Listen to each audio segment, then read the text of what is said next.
Bom dia, você que me assiste. Deus abençoe a tua manhã no nome de Jesus. Vamos orar. Deus Santo, aqui estamos mais uma vez diante da tua palavra. Não foi possível gravar ontem, mas hoje estamos, ó Deus, com espaço suficiente para gravarmos esta mensagem e dizer a todos aqueles que assistem que o Senhor é poderoso e santo. Muito obrigado. Continue nos abençoando, abençoando esta pessoa que assiste este vídeo. Dele, ó Deus, graça, prosperidade e paz, resolva todos os seus problemas e coloque esta mensagem no coração dele para acreditar que o Senhor é Deus. No nome de Jesus, assim eu oro com ele. Amém. Que Deus te abençoe, abençoe sua família. Estamos felizes por estar na presença do Senhor. Por problema técnico, ontem eu não pude gravar, mas hoje estou aqui de volta para trazer uma mensagem para você com o título Deus está acima dos deuses. Deus está acima dos deuses. Mas como podemos afirmar isso? Só provando pelo poder que há na palavra do Deus vivo. Por isso vamos ler Êxodo capítulo 1, o versículo 22, E depois vamos ler o capítulo 2, versículo 5, No versículo 22 do capítulo 1 diz assim: Então ordenou o faraó a todo o seu povo, a todos os filhos que nascerem aos hebreus, lançareis no Nilo, mas todas as filhas deixareis viver, Do sexo feminino podem deixar viver, mas os filhos, os garotos, lancem no Nilo. Vamos falar exatamente disso aí e vamos colocar agora os deuses à prova. No versículo 5 do capítulo 2 diz, vamos ler o 3 e o 5.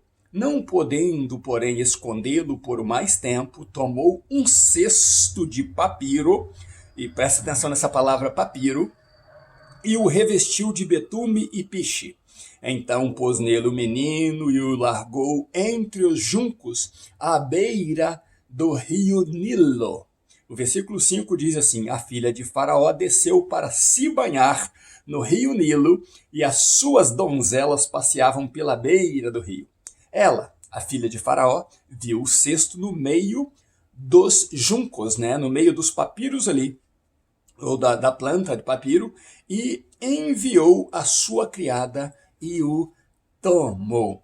Bom, nós vamos trabalhar esta mensagem trazendo um entendimento muito grande a você, revelação da palavra de Deus e algumas imaginações que temos, porque Deus nos deu a capacidade de imaginar também. Depois de ler 4 Bíblias diferentes para chegarmos a este assunto e alguns estudos paralelos, nós chegamos ao entendimento de que, primeiro, eu afirmei em mensagem anterior, o título da mensagem anterior pregada foi Deus livra você das mãos dos poderosos.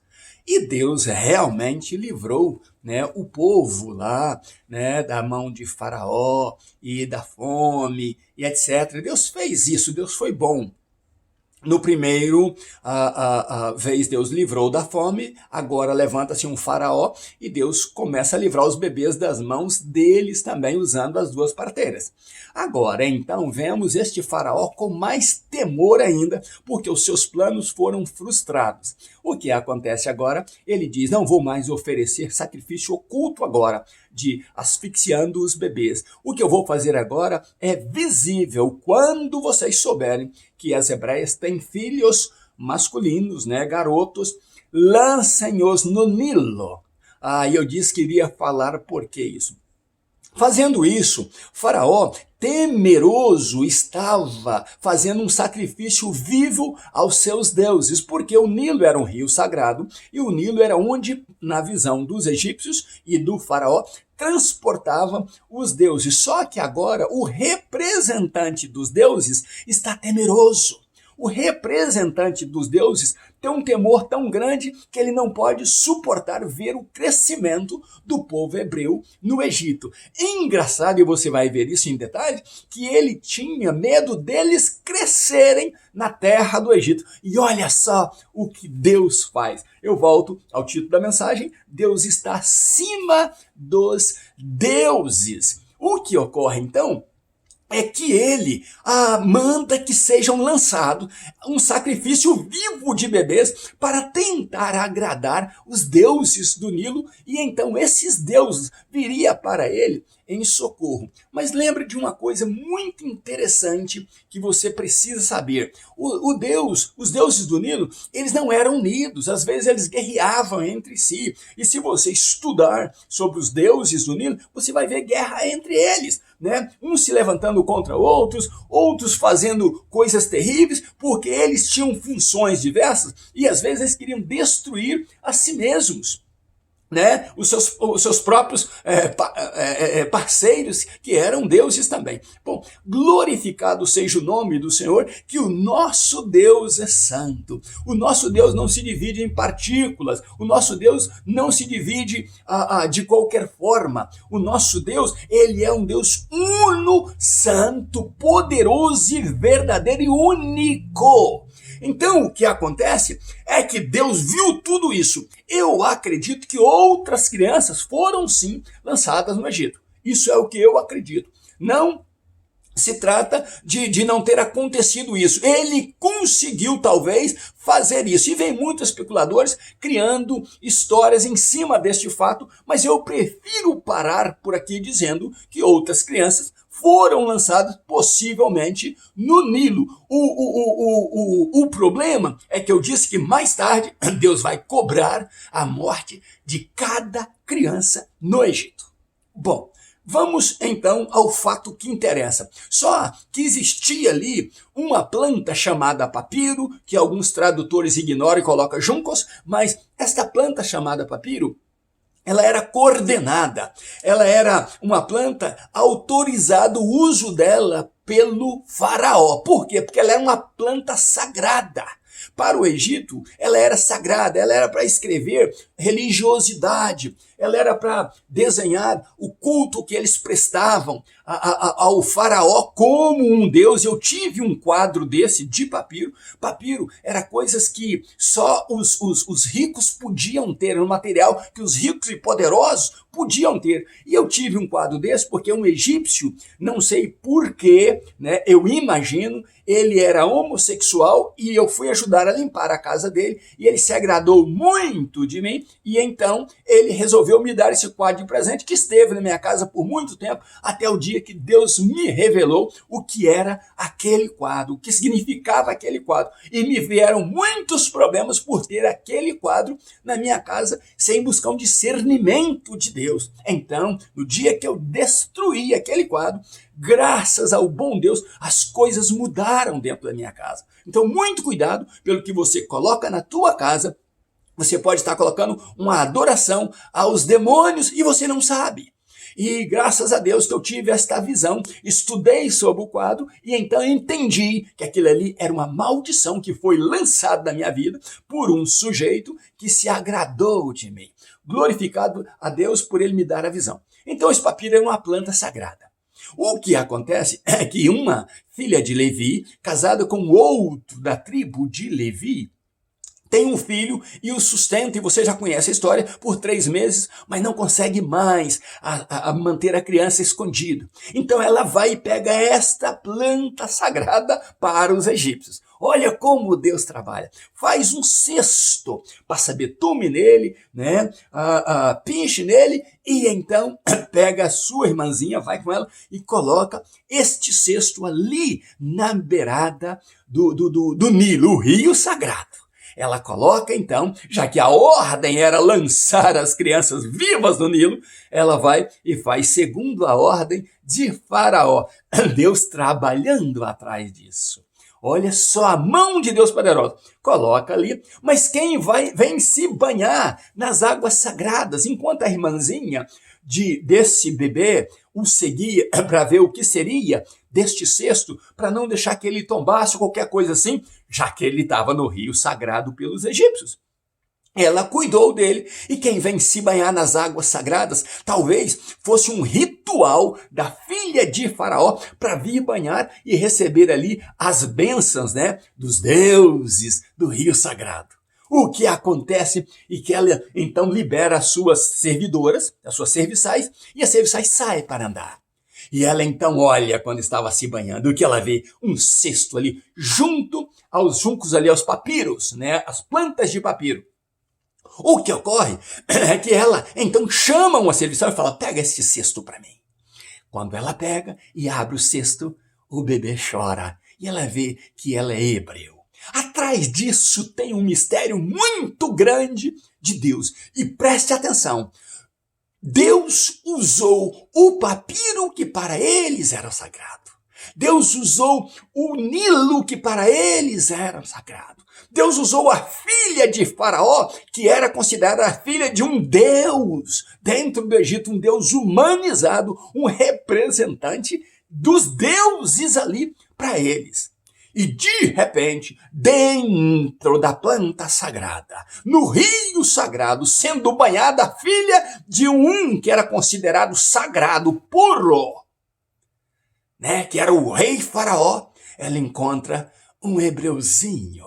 E quem estava ali? A irmã dele, e diz: eu posso conseguir uma ama de leite para ele. E então volta a criança para o seio da mãe, para ser cuidado dela, por ela, amamentado por ela, para depois voltar a viver com a filha de Faraó, já que ele era agora filho da filha de Faraó. Ele era neto de Faraó. Então, o que acontece é que, glória a Deus por isso, você vê a mão de Deus trabalhando em todos os momentos, em todas as circunstâncias, em toda a maneira de Deus agir. Eu tenho uma mensagem, são as formas estranhas de Deus agir, as formas miraculosas de Deus agir. Deus pegou tudo que eles chamam de sagrado para fazer uma tremenda proeza no meio deles. E sabe qual é a proeza? Qual era o medo do rei do Egito, do Faraó? Que eles cresçam nas nossas terras e se levantem contra nós. Por isso temos que barrar o crescimento deles. Agora veja a proeza de Deus. Deus pega lá do meio de tudo que eles chamam de sagrado e do meio dos deuses dele e pega um hebreu e o coloca agora para crescer lá dentro do palácio. Vocês lembram que José foi lá dentro do palácio para provar para o rei Faraó na época dele que Deus era Deus sobre os deuses, que Deus é Deus que revela sonho, que Deus é Deus que supre todas as necessidades, não só do Egito, mas de todas as terras, que Deus é Deus que dá estratégias para o homem, para sobreviver, para alavancar na vida, para sair adiante, que não adianta nenhum outro que se chama Deus querer passar acima do nosso Deus. Deus é o Todo-Poderoso e o guardador do seu povo. Tudo que o rei temia, o rei Faraó temia e confiava nos seus deuses, era que o hebreu crescesse na terra do Egito. E Deus diz: pois eu vou colocar um mediador meu dentro da tua casa. Eu vou fazer ele crescer dentro da tua casa. Ele vai conhecer todas as tuas estratégias. E eu vou usar este homem num futuro próximo para desbancar os teus deuses. A filha de Faraó pensou que aquele bebê era um presente dos deuses para ela, mas aquele bebê era uma mostra de que os deuses que eles chamavam deuses, que são deuses falsos, nunca poderão combater o nosso poderoso e amado Deus, Jeová El Shaddai, o Todo-Poderoso. Você acredita nisso? Você acredita nesses planos que Deus tem para mim, para você e para a igreja dele? Você acredita que todas as coisas estão patentes aos olhos de Deus e que ele deixa o homem andar pensando que vai complicar a vida daqueles que servem a Deus, e Deus vem e causa neles uma complicação maior? Eles tentam criar problemas para o povo de Deus, mas vem Deus e cria para eles um problema maior do que eles podem esperar. Deus é Deus maravilhoso. Deus é o Deus que eu sirvo, o Deus que você serve. E Ele está vivo e atento às nossas orações para nos abençoar. Tenha você fé em Deus, tenha você paz com Deus e busque a Deus, porque de onde eles, os teus inimigos, não esperam, é que de Deus vem a tua vitória. E a tua vitória é certa no nome de Jesus. Não importa o que eles fazem ou o que eles creem, o que eles observam, a maneira que eles cultuam a Deus, pois este Deus, o Deus verdadeiro, irá batalhar a tua batalha. Preste atenção numa coisa muito interessante. Eu acredito que naquele momento que a filha de Faraó encontrou ali o bebê, que ela deu mais tarde o nome a ele, Moisés, tirado das águas, eu acredito que o rei suspendeu o sacrifício das crianças, pensando ele, os nossos deuses não estão aceitando o sacrifício que fazemos dos bebês hebreus. Então eu penso que ele imediatamente mandou encerrar aquilo aí e tratou de simplesmente punir o povo, sacrificar o povo, obrigar o povo a trabalhar, mas que o sacrifício jogado no Nilo se interrompeu, porque Deus provou ser um Deus maior do que os que eles chamavam de deuses do Egito. Que Deus abençoe você e família e que você creia em Deus. Você creia nos planos milagrosos de Deus. E não se preocupe, de onde não se espera o mundo é que vem a nossa esperança em Deus e o socorro vem dele para as nossas vidas no momento certo. Basta você crer. Basta você deixar Deus operar. Olha que a mãe de Moisés pegou tudo que eles chamavam de sagrado. E ela provou, o meu Deus é quem cuida dos seus. Deus cuida de você e cuida da sua família. Creia nisso no nome de Jesus. Ainda nos meus pijamas, eu trago para você esta mensagem de Deus. Um grande abraço meu, Pastor Riva Martins. Deus abençoe você e família. Em nome de Jesus. E até amanhã, se Deus quiser, em sequência das nossas mensagens, eu quero que Deus fale com você, hoje e sempre, no nome de Jesus. Um abraço meu.